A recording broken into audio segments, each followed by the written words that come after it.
नमस्कार मित्रांनो, कमळी या मालिकेच्या आजच्या भागामध्ये आपण पाहत आहोत. आता अनिका आणि तिच्या मैत्रिणी सिद्धटेक या गावी निघालेल्या असतात. खरं तर आता इथे अनिका खूपच जास्त माजरुटी दाखवलेली आहे प्रेक्षकांनो. आणि जेव्हा ती रस्त्याने सिद्धटेकला जात होती तेव्हा तिच्या समोर एक शेळी, जिचं की नाव धाकली होतं, ती शेळी मात्र इथे समोर आली होती गाडीच्या. आणि त्या गाडीला इथे त्या शेळीला इथे अनिकाने कसलाच विचार न करता अक्षरशः चिरडलेलं असतं. आणि तेव्हाच ही गोष्ट इथे कमळीला समजल्यामुळे कमळी म्हणत असते, अशी कोण आहेत ही लोक की ज्यांना एवढा माज आहे. आणि ही श्रीमंतीची लोक खूपच माजरुडी असतात, त्यांना मात्र गावाकडच्या लोकांचं काहीच सहन होत नाही. आणि ही सुद्धा कोण असेल असं ती म्हणते आणि तिचा पाठलाग करते. पाठलाग करत असतानाच खूप साऱ्या शेळ्या घेते आणि अनिकाची गाडी ती अडवत असते. आता पुढे ऐकूयात. आता अनिकाची गाडी अडवल्याच्या नंतर अनिका मात्र खूपच जास्त चिडते. अनिका चिडल्याच्या नंतर तिला म्हणत असते, कोण आहेस तो? त्यावर इथे जी काही कमळी आहे ती म्हणत असते, तू कोण आहेस आणि त्यासोबतच गावामध्ये आलेली आहेस, त्यामुळे पाहुणी आहेस, पाहुणीसारखं राहा. तुझी हिंमत कशी झाली हे सगळं काही करण्याची? आणि माझ्या धाकलीला तू इथे चिरडला आहेस, तेव्हा इथे तुला काय हवंय असं अनिका म्हणत असते. आणि तुला तर पैसेच हवे असतील ना, असं इथे अनिका तिला मुद्दामूनच बोलत असते. तेव्हा आता इथे जी कमळी आहे ती बोलत असते, आमच्या गावामध्ये आलेली आहेस, तुझा पाहुणचार करत नाही. आणि त्यासोबत सर्वात महत्त्वाची गोष्ट म्हणजे आम्ही गावाकडचे लोक आहोत आणि आम्हाला पैशाचा माज नाही, तर आम्ही माणुसकी जपतो. आणि त्यासोबत ह्या गावातल्या मातीमध्ये आम्ही विरून गेलेलो आहोत. त्यामुळे तुझं हे माजुरडेपण आहे किंवा हे जे काही पैशाचा कुणाला धाक दाखवतेस, मला असं वाटतंय की पैशाचं बोलतेस किंवा पैशाचा सगळ्या काही गोष्टी बोलतेस, त्यामुळे मला तर असं वाटतंय की तुला इस्टेट ही खूपच जास्त झालेली आहे. त्याचसोबत इथे सर्वात महत्त्वाची गोष्ट म्हणजे की माणुसकी दाखवण्यासाठी अस्सल कोल्हापुरात जन्माला येणं आणि त्याचसोबत ह्या कोल्हापुरात गुळाचा गोडवा सुद्धा जन्माला घालणं हे मात्र तुला जमणार नाही. आम्हाला इथे आता शिवरायांचाच आशीर्वाद आहे. आणि त्याचसोबत इथे जी आपली कमळी आहे ती मात्र अनिकाला खूपच काही इथे बोलत असते. आणि त्याचसोबत सर्वात महत्त्वाची गोष्ट म्हणजे प्रेक्षकांनो, ज्या मावशींची आता इथे धाकली ह्या आपल्या अनिकाने चिरडलेली असते आणि अनिकाने चिरडल्याच्या नंतर ह्या सगळ्या काही गोष्टी ते झालेल्या असतात. पण आता इथे मात्र अनिका त्या मावशींना सुद्धा खूप काही बोलत असते. तेव्हा आता इथे जी काही कमळी आहे ती अजिबातच ह्या गोष्टी ते सहन करत नाही. आणि सहन न केल्यामुळे तिच्या सनकने कानाखाली वाजवत असते, कारण तिने आता मावशीचा सुद्धा अपमान केलेला असतो. आणि तीच गोष्ट इथे कमळीला सहन झालेली नसते. आणि त्यासोबतच आता अनिकाच्या कानाखाली बसल्यामुळे अनिका मात्र खूपच जास्त चिडलेली असते. तिला अजिबात हे सहन होत नाही की तिच्या कानाखाली कोणीतरी मारलेले आहे. आता कमळी तिथे बाजूला पडलेलं शेण उचलते आणि तिच्या गाडीला लावत असते आणि म्हणत असते, आता तुला समजेल गावठी काय असतं किंवा गावचं काय असतं ते. तेव्हाच अनिका पुन्हा इथे कमळीवर हात उचलण्याचं काम करत असते. पण कमळी तिचा हात मात्र हवेतच धरते आणि ते गाडीला लागलेलं पूर्ण शेण आहे ते इथे अनिकाच्या ड्रेसला आणि त्याला सगळ्यांना लावत असते. तिथूनच आता ऋषी पास होत असतो. हा सगळा काही काय प्रकार आहे आणि त्याचा खूप मोठा गैरसमज होतो. गैरसमज झालेला असल्या कारणाने त्याला असं वाटत असतं, माझी फ्रेंड अनिका हिलाच ही मुलगी त्रास देत आहे आणि गावाकडच्या मुली खूप उद्धट असतात, त्याचा गैरसमज झालेला असतो. त्यामुळे तो धावतच तिथे कमळीच्या समोर येतो आणि कमळीच्या समोर आल्याच्या नंतर तो सनकन तिच्या कानाखाली लावत असतो. आणि आता ह्याला जर काहीच माहिती नसतं काय झालेलं आहे, कशा पद्धतीने झालेलं आहे. इकडे ऋषीने तिची बाजू घेतल्यामुळे मात्र अनिकाला खूपच जास्त प्रचंड आनंद सुद्धा झालेला असतो. पण आता मात्र ही गोष्ट जी आहे ती गावभर पसरलेली असते की एका मुलाने आपल्या कमळीवरती हात उचलला आहे. आणि तेव्हाच गावातील लोक काट्याकुराडी घेऊन आलेले असतात. तेव्हा कमळी म्हणत असते, अहो दादा काका तात्या बप्पू थांबा, असं अजिबात करू नकास, असं मारामारी करू नकास. आपल्या गावचे ती पाहुणे आहेत आणि त्यामुळे त्यांना मारण्याची काही गरज नाहीये. पण आता इथे मावशी म्हणत असतात, अहो दादा तुम्हाला माहिती का काय झालेलं आहे सगळी काही गोष्ट? इथे माझी धाकली म्हणजे शेळी रस्त्यानं जात होती आणि तेव्हाच ह्या मॅडमची कार आली आणि ह्या मॅडमने माझ्या शेळीला म्हणजेच माझ्या धाकलीचा जीव घेतला. आणि त्यामुळे हे सगळं काही कमळीनं ह्या पद्धतीने केलेलं आहे. कमळीची यामध्ये काहीच चूक नव्हती आणि तुम्ही वरूनच इथे आल्याच्या नंतर तिच्या कानाखाली मारलेली आहे. हे किती चुकीचं आहे. ह्या सगळ्या काही गोष्टी इथे आता जी काही मावशी आहेत मावशीकडून ऋषीला समजलेल्या असतात. तेव्हाच आता सगळेजण गावकरी मंडळी निघून गेलेले असतात. कमळी तिची सायकल काढते आणि तिथून निघून जात असते. आता हे सगळ्या लोकांना सिद्धटेक गावामध्ये यायचं असतं। आता ऋषीला मात्र तिला खरं तर सॉरी म्हणायचं असतं, माफी सुद्धा मागायची असते आणि झालेल्या चुकीबद्दल त्याला आता इथे थोडंसं वाईट सुद्धा वाटत असतं की मी न सांगताच ह्या सगळ्या गोष्टी इथे करून घेतल्या किंवा न सांगताच त्या मुलीवरती हात उचललेला आहे। ह्या सगळ्या गोष्टी इथे तू पाहत असतो। त्यासोबत सर्वात महत्त्वाचं म्हणजेच की आता जी काही इथे अनिका आहे, अनिका मात्र इथे आता ऋषीशी बोलण्याचा प्रयत्न करत असते, पण ऋषी मात्र तिच्याशी काहीच बोलत नाही आणि तो आता तिथून निघून जातो। खरं पाहायला गेलं तर आता रागिनी आणि राजन सुद्धा ह्या सिद्धटेक गावामध्ये येऊन पोहोचलेले असतात। सिद्धटेक गावामध्ये इथे येऊन पोहोचल्याच्या नंतर आता जे काही इथे अनिका आहे, अनिका सुद्धा तिच्या फ्रेंड सोबतच इकडे येणार होती। हे सुद्धा त्यांनी इथे तिने अगोदरच ह्या सगळ्या काही गोष्टी इथे सांगितलेल्या होत्या की तुम्ही पुढे व्हा आणि मी मागून येईल म्हणून। जेव्हा अनिका इथे समोर येते आणि समोर आल्याच्या नंतर अनिकाला सगळेजणच पाहतात आणि तिची ही अवस्था पाहिल्याच्या नंतर सगळ्यांना खूपच मोठा धक्का बसतो। जे काही इथे आता राजन आहे ते म्हणत असतात अनिका काय झाले, त्यावर अनिकाची एक मैत्रीण जी असते ती सगळं काही झालेला प्रकार सांगत असते। त्यावर अनिकाचे बाबा म्हणजेच राजन म्हणत असतात अनिका दिस इज नॉट फेअर, हे किती चुकीचं आहे आणि तू अक्षरशः शिळीचा जीव घेतलेला आहेस। त्यावर आता इथे रागिनी म्हणत असते प्लीज तुम्ही आता ह्या गोष्टी अजिबातच काही बोलणार नाही आहात। आणि तेव्हा त्या मुलीनं काय केलं तर रस्त्यावरचं शेण उचललं, गाडीला लावलं आणि सोबतच माझ्या अनिकाला सुद्धा लावले। कोण आहे ती अनिका जिची एवढी हिंमत झाली माझ्या मुलीवर हात उचलला आणि त्यासोबतच तिची ही सगळी काही अवस्था करणाऱ्या मुलीला मी अजिबातच सोडणार नाही। आणि त्यासोबतच रागिनी हे सर्व काही अनिकाला बोलत असते। अनिकाला आता इथे प्रचंड राग आलेला असतो भरीतभर, म्हणजेच की अनिकाची आई सुद्धा तिच्या बाजूने ह्या सगळ्या गोष्टी बोलत असते, कारण ऑलरेडीच अनिका सोबत कमळीतच वागलेले असते आणि जो आपला इथे आता ऋषी आहे, ऋषी समोर सुद्धा ह्या सगळ्या काही गोष्टी या पद्धतीने इथे आलेल्या असतात आणि त्यामुळे इथे अनिका खूप चिडलेली असते। अनिका म्हणत असते मी त्या मुलीला अजिबातच सोडणार नाही, काही जरी झालं तरी सुद्धा मी त्या मुलीला धडा शिकवल्याशिवाय शांत बसणार नाही। ह्या सगळ्या काही गोष्टी इथे अनिका बोलत असते आणि काही जरी झालं तरी सुद्धा मला त्या मुलीचा बदला घ्यायचाच आहे, हे सुद्धा आता इथे अनिका बोललेली असते। त्यासोबत सर्वात महत्त्वाची गोष्ट म्हणजेच की रागिनीला प्रचंड राग आलेला असतो। तिचं असं म्हणणं असतं की माझ्या मुलीवर हात उचलायची कोणाची एवढी हिंमत झालेली आहे, ह्या सगळ्या गोष्टी आता इथे ती बोलत असते। आता इथे सिद्धटेक गावामध्ये आमदार आलेले असतात आणि आमदार आल्याच्या नंतर सिद्धटेक गावाची जी काही यात्रा असते त्या यात्रेकरिता ते इथे आलेले असतात आणि आल्याच्या नंतर आता जे गावातले गावकरी मंडळी आहेत ते आमदारांना यात्रेसंदर्भामध्ये बरीच माहिती पुरवत असतात। यावर्षी यात्रेनिमित्त गावामध्ये बरेच काही कार्यक्रम ठेवलेले आहेत, होम मिनिस्टर असो, त्यासोबत स्त्रियांचे जे काही कार्यक्रम, कुस्ती असो, हे सगळं काही ठेवलेलं आहे। आणि सर्वात महत्त्वाची गोष्ट म्हणजेच की आता इथे आम्ही मुलींची कबड्डी सुद्धा ठेवलेली आहे।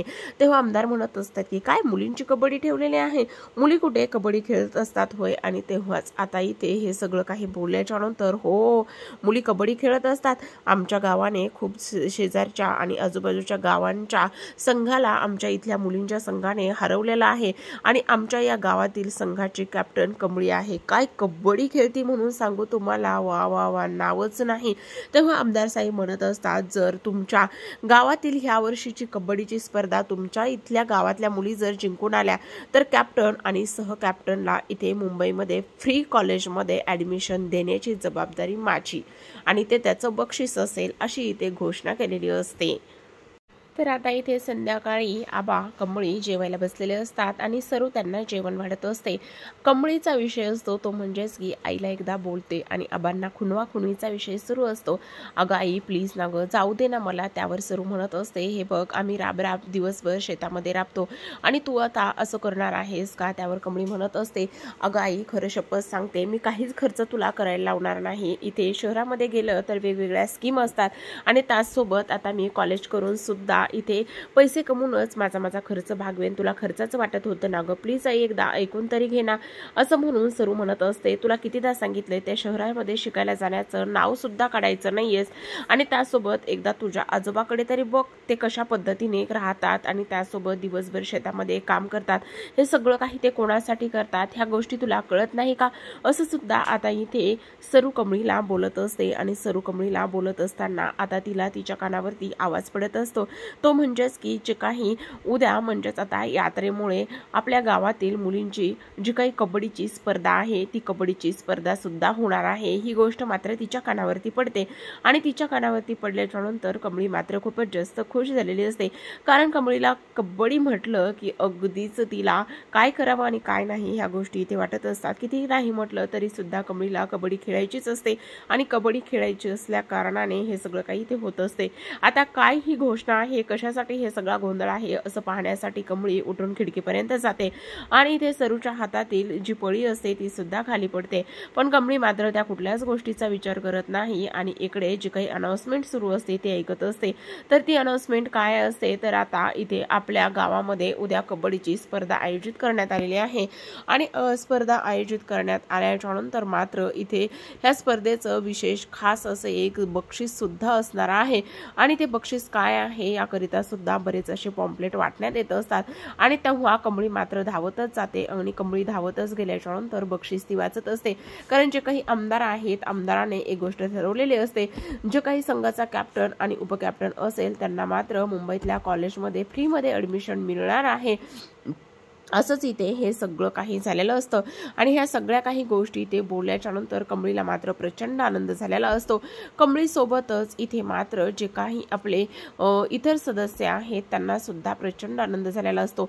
पण आता इथे सरूला मात्र ही गोष्ट अजिबातच पटलेली नसते. सरू मात्र कमळीला इथे घरी घेऊन गेलेली असते आणि घरी घेऊन गेल्याच्या नंतर ती कमळीला स्पष्टपणे सांगत असते, नाही कमळी, अजिबातच आपल्याला ह्या सगळ्या काही गोष्टीमध्ये पडायचं नाही आणि जे काही स्पर्धेचं ते पॉम्पलेट असतं किंवा ती जाहिरात असते ती जाहिरात मात्र इथे सरू तिच्या हातातून तो पेपर काढून घेते आणि सरूने तो तिच्या हातातून पेपर काढून घेतल्याच्या नंतर लगेचच ती तो पेपर इथे जाळून टाकत असते. तो पेपर जाळून टाकल्याच्या नंतर आता कमळीला सक्त ताकीद दिलेली असते, नाही अजिबातच ह्या सगळ्या गोष्टीमध्ये पडायचं नाही, काही जरी झालं तरी सुद्धा ह्या स्पर्धेमध्ये भाग घ्यायचा नाही, हा पहिला आणि शेवटचं तुला सांगणं आहे असं म्हणूनच आता इथे जी काही सरू आहे सरूने मात्र तो पेपर हातातून घेतलेला असतो आणि सरूने तो पेपर हातातून घेतल्याच्या नंतर जळत्या चुलीतच तो इथे पेपर टाकून दिलेला असतो. तर आता प्रेक्षकांना दुसऱ्या दिवशी सकाळची वेळ असते. कमळी मात्र इथे एका बाजूला जाऊन बसलेली असते आणि तेवढ्यातच नेहमीप्रमाणेच आबा तिथे येतात. आबा तिथे आल्याच्या नंतर कमळीची समजूत काढत असतात. ते म्हणत असतात, काय ग छकुले, काय झालेलं आहे? त्यावर कमळी म्हणत असते, नाही मला आबा तुमच्याशी काहीच बोलायचं नाही. त्यावर आता आबा म्हणत असतात, असं कसं बोलायचं नाही? तुझ्या आईची समजूत काढणं म्हणजे काय हे चांगलं काम आहे का किंवा किती कठीण काम आहे हे तुला माहिती ना? पण एक गोष्ट सांगू का, आता ती तर घरी नाहीये, मग जा ना तुझ्या कबड्डीच्या प्रॅक्टिसला. असं म्हणूनच आता आबा नातीला कबड्डीच्या प्रॅक्टिसला पाठवतात. इकडे मात्र अनिका त्याच गावामध्ये थांबलेली असते. तिच्या मैत्रिणीसोबत ती इथे फिरत असते आणि आपण ह्या बोरिंग गावामध्ये का आलेलो आहोत ते इथे ते बोलत असतात. तेव्हा ती फक्त म्हणत असते, मी फक्त आणि फक्त इथे ऋषीसाठी आलेले आहे. पण तेव्हाच इथे कमळी आता जी काही कबड्डीची स्पर्धा किंवा कबड्डीची प्रॅक्टिस करताना इथे तिला ती दिसत असते आणि तेव्हाच आता इथे अनिका तिच्या समोर येते आणि अनिका तिच्या समोर आल्याच्या नंतर तिला म्हणत असते, काय चाललंय हे सगळं काही? आणि तेव्हा आता इथे तिच्या मैत्रिणी म्हणत असतात, म्हणजे तुम्ही कबड्डीची प्रॅक्टिस करताय? त्यावर आणि इथे कमळीच्या मैत्रिणी म्हणत असतात, हो आम्ही कबड्डीच्या प्रॅक्टिस करत आहोत, त्यामुळे तुम्ही आत्ताच्या आत्ता इथून निघून जायचं आहे आणि उगाच तुमची नजर आमच्या कबड्डीच्या या संघाला लागायला नको. आणि असं म्हणूनच आता इथे कमळी तिच्यावर खूप जास्त चिडत असते. इथे अनिका तिला म्हणत असते, कबड्डीचे रूल्स तरी माहिती आहेत का? त्यावर आता कमळी म्हणत असते, हो तुला काय वाटतं, कबड्डी म्हणजे आमच्या खरं तर कोंबडा पकडण्यासारखी कबड्डीचा आमच्यासाठी खेळ आहे, त्यामुळे तू अजिबातच हे सगळ्या गोष्टी आम्हाला सांगू नकोस किंवा शिकू नकोस. जे काही कबड्डीचे रूल्स आणि नियम्स आहेत हे सगळं काही आम्हाला माहिती आहे, तुला काय वाटतं? त्यावर आता इथे मात्र ती बोलत असते, हे असं परकरांनी पोलकं घालून तू कबड्डी खेळणार आहेस का? आणि तेव्हाच आता इथे कमळीच्या मैत्रिणी सुद्धा म्हणत असतात, कमळे खरंच ग, मला कधी कधी खूपच जास्त भीती वाटते आणि त्यासोबतच आपण या स्पर्धेमध्ये पार्टिसिपेट करण्याचं तर ठरवलं आहे, पण सगळ्यात महत्त्वाची गोष्ट म्हणजेच की आता आपण त्या स्पर्धेमध्ये पार्टिसिपेट तर करणार आहोत, पण जेव्हा आता त्या स्पर्धेमध्ये पार्टिसिपेट करणार आहोत तर त्या पोरी छोटे छोटे कपडे घालून खेळणार आहेत, पण आपल्याकडे असे परकल पोलका आहे, त्यामुळे आपण कबड्डी कशी खेळणार? त्यावर आता कमळी म्हणत असते, अगं शिवरायांच्या वेळी बघ काय होतं, चिलकत घालून त्यांनी जीवाची बाजी मारत सगळं काही केलेलं आहे आणि आपल्याला साधी कबड्डीसुद्धा खेळायची नाहीये असं म्हणूनच आता इथे कमळीच्या ह्या बोलण्यामुळे तिच्या मैत्रिणीसुद्धा प्रेरित झालेल्या असतात. आता इकडे दुसऱ्या दिवशी सकाळची वेळ असते आणि कमळीला खरं तर आता कबड्डीच्या स्पर्धेसाठी जायचं असतं, पण आता सरू वाटेतच बसलेली असते. सरू म्हणते आज मी कुठे बी जाणार नाही आणि तुला सुद्धा आज घराच्या बाहेर जायचं नाही. त्यावर कमळी म्हणत असते अगं असं काय करतेस, आज तर कबड्डीची मॅच आहे आणि तू असं मला जाऊ देणार नाहीस का. अगं मी नाही गेले तर कबड्डी सुरू तरी कशी होईल आणि मी मेन म्हणजेच की कबड्डीची इथे कॅप्टन, त्या संघाची कॅप्टन आहे, त्यामुळे मला तर तिथे जावंच लागणार आहे. आणि तेव्हा आता इथे सरू म्हणत असते नाही आज कुठेच जायचं नाहीये. पण आबा म्हणत असतात अगं असं काय करतेस सरू, आज आपल्याला शेतामध्ये किती कामं आहेत. तेव्हा सरू म्हणत असते काही कामं नाही आहेत, मला आज कुठे जायचं नाहीये आणि मी आज इथून हलणार सुद्धा नाही. इकडे मात्र आता कबड्डीच्या जे काही स्पर्धेचे अनाउन्समेंट सुरू असते आणि त्याचबरोबर कबड्डीच्या पूर्ण कॉम्पिटिशनची जी काही तयारी आहे ती इथे व्यवस्थित पद्धतीने सुरू असते. अँकरिंग करणारी सुद्धा व्यक्ती ते अगदीच दिलखुलास अँकरिंग करत असते. आज मात्र आपल्या गावातल्या इज्जतीचा प्रश्न आहे आणि आज आपल्या या पोरी जर जिंकल्या तर मग मात्र खरंच गावाचं नाव रोशन होईल असंच इथे अनाउन्स होत असतं. इकडे मात्र आता आबाने पुढाकार घेतच कमळीला दरवाजाला बाहेरून कुलूप लावलेलं असतं आणि कमळीच्या दरवाजाला बाहेरून कुलूप लावल्याच्या नंतर आता सरू म्हणत असते चक्क आबा असं आज करत आहेत. इकडे मात्र कमळीला तर विश्वासच बसत नाही. ती म्हणत असते हा कुठला प्रकार आहे आणि आबा आज असं का करत आहेत. पण आबाच्या डोक्यामध्ये जर काही प्लॅन शिजत असेल तर तो प्रत्येक वेळी प्लॅन मात्र मलाच इथे माझ्या संघाशी येतो आणि हे आबांनी असं करायला नको आहे असं सुद्धा इथे आता कमळी बोलत असते. तेव्हा आता आबा म्हणत असतात चल आता शेतामध्ये जायचंय ना. त्यावर सरू म्हणत असते हो शेतात तर जायचंय ना आबा, चला ना. पण आता इथे आबा म्हणत असतात हो चल बघ आता ती कुठे पण जाणार नाही, मी कुलूप लावलंय ना मग चल तू. त्यावर आता सरू म्हणत असते कुलूप लावलंय ना मग किल्ली कुठे, आणा इकडे ती किल्ली. आणि तेव्हा आता इथे सरू आबाच्या खिशातली किल्ली काढून घेते आणि शेताकडे जात असते. आता जाऊया शेतावर. आता मात्र आबांनी केलेला जो प्लॅन आहे तो त्यांच्यावरच उलटा पडलेला असतो. कमळी खिडकीतून आबाला आणि त्याचबरोबर सरूला आवाज देत असते. आबा आणि सरूला आवाज दिल्याच्या नंतर सुद्धा ती लोक कोणीच तिथे थांबत नाहीत आणि ती तशीच निघून जातात. इकडे मात्र कमळीला खूपच जास्त त्रास होत असतो. तिला असं आता घरामध्ये बंद करून ठेवले आणि घरामध्ये बंद करून ठेवलेलं असल्या कारणाने मी कशी कबड्डी खेळायला जाऊ आणि कसं काय करू हाच प्रश्न तिच्या समोर उभा राहिलेला असतो. इथे मात्र ती आता देवी तुळजाईलाच प्रार्थना करत असते. इकडे मात्र आता दोन्ही टीमचे कॅप्टन्स आणि त्याचसोबत दोन्ही टीमचे जे काही प्लेयर्स आहेत ते इथे मैदानामध्ये उतरलेले असतात. इकडे ह्या दुसऱ्या संघाचा कॅप्टन असतो तो म्हणजेच की अनिका. पण आतापर्यंत तरी कमळी आलेली नसते आणि कमळी न आल्यामुळे आता इथे खूपच मोठा गोंधळ झालेला असतो. त्यातीलच एक जो काही टोण्या नावाचा छोटा मुलगा आहे तो टोण्या नावाचा छोटा मुलगा निंगीकडे येतो आणि तिला म्हणत असतो अगं निंगी इथे आपल्या कमळी ताईला घरामध्ये तिच्या आई आणि बाबांनी कोंडून ठेवलेला आहे आणि तिला सोडवायला कोणाला तरी पाठव असे इथे ती बोलत असते. तेव्हाच आता इथे प्रेक्षकांना सर्वात महत्त्वाची गोष्ट म्हणजेच की जी काही निंगी आहे ती मात्र इथे आता ऋषी आहे ऋषीकडे हात जोडत असते आणि रिक्वेस्ट करत असते आणि झालेला सगळा काही प्रकार इथे ती ऋषीला सांगत असते.